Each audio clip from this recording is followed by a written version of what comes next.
अस्सलाम वालेकुम दोस्तों।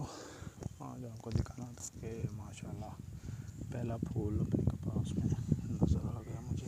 ये काफ़ी दिनों से 3-4 दिनों से ढूंढ रहा था कि कोई मिले, लेकिन नहीं मिल रहा था, लेकिन अब नज़र आ गया है।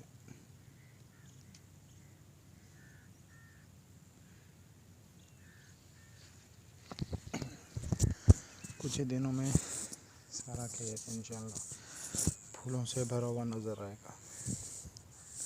स्प्रे की थी तो ग्लाइफोसेट और काम जो जड़ी बूटियों के लिए, तो ये भी कुछ दिनों में सफाया हो जाएगा। अभी आप देख सकते हैं कि ये थोड़ी थोड़ी मुरझा रही हैं, तो जल्द ही जड़ी बूटियों का भी ख़त्म हो जाएगा और फूल भी नज़र आएंगे। शुक्रिया दोस्तों। माशाल्लाह माशाल्लाह, एक फर्टाइल फूल भी नज़र आ गया दोस्तों।